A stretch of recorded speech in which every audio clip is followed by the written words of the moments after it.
We're back. We've got some more great topics. Baseball to talk about in the Toronto Blue Jays.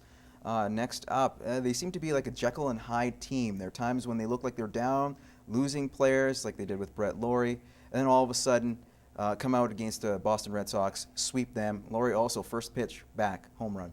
Yeah, they are a Jekyll and Jekyll team. You never know what's going to happen with them. And the thing is too, the injuries they've had, for them to keep on staying in that somewhat wild card race is amazing. Yeah, their pitch, I think they've had 7 of their pitchers on the DL.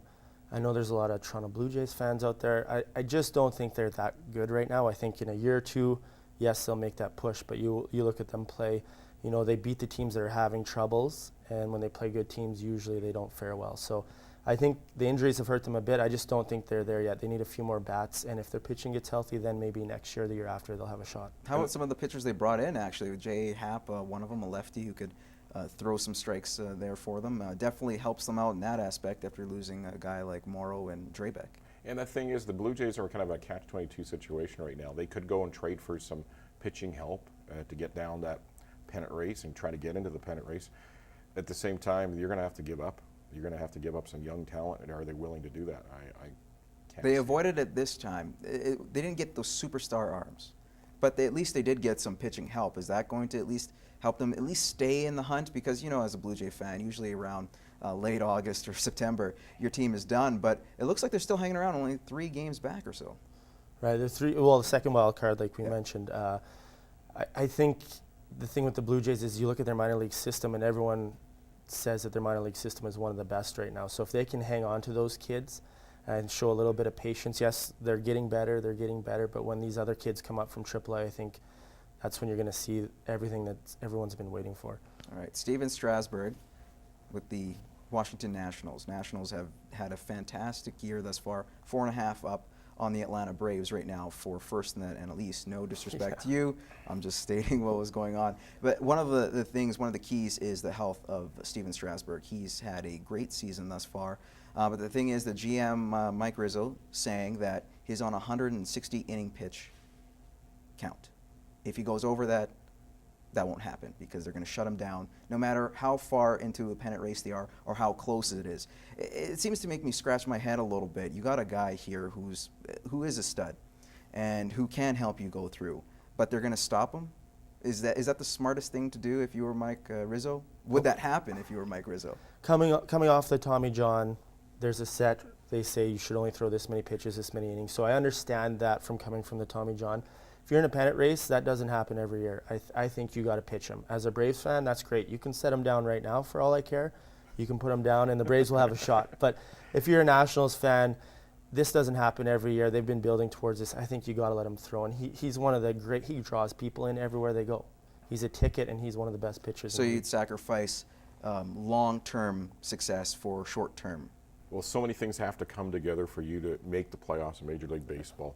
And if you only have that only happens every once in a while. That doesn't happen every season. And you can ask a lot of players that. They think that they're going to get back to the World Series every year. It doesn't happen that way. Washington needs to use him as much as they can because if this may not come around again. All right, moving on to the CFL, BC Lions taking the Eskimos. Eskimos 3-1. I know a few people here that are very happy about that. But a little interesting play that happened with Khalif Mitchell, kind of reefing on the arm of the offensive lineman Simeon Rotier, got suspended for 2 games. Was that fair? Should it have been more, less? Well, the injury to the Eskimo player seems that it's not as severe as it looks on camera. It looks like he's going to be back in the lineup immediately. 2 games, yeah, it's probably good enough. But at the same time, it's a violent sport, and unfortunately some things like that does happen. Am I condoning it? No. But probably 2 games is fitting. And the thing about football is there's a lot of stuff that you don't see that happens on the ground, on the pile. Obviously, this one you can see. I think it's great that they suspended him. You could suspend probably every other play when it comes to football, what happens away from the camera. But I think it's good. I'm glad that he didn't get injured on it. All right, Saskatchewan Roughriders, bruised egos, I guess, here. After blowing a 17-point lead with just under 9 minutes to go. Had a few chances to ice the game, even when Calgary started making a comeback, but that didn't happen. Are the Riders not as good as they thought they were?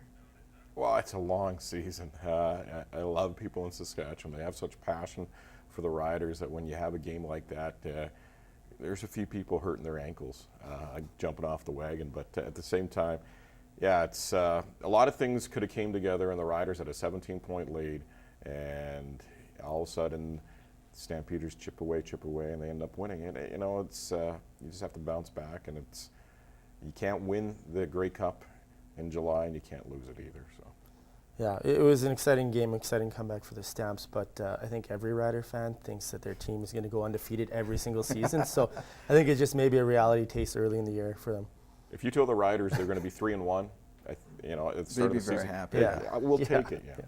All right, let's move on to the Olympics really quick. Canada projected to win about 17 medals or so, at least finish in top 20 when it comes to rankings. Do you guys feel that way? What are your predictions of Canada, how well they're going to do this summer?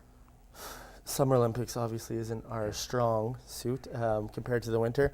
If they're predicting 17, I'm going to go under and say probably 13 would be my guess. I say a dozen. Let's hope for a dozen. See, setting the bar low and then the expectations Typical will be Canadian higher. thing. Yeah.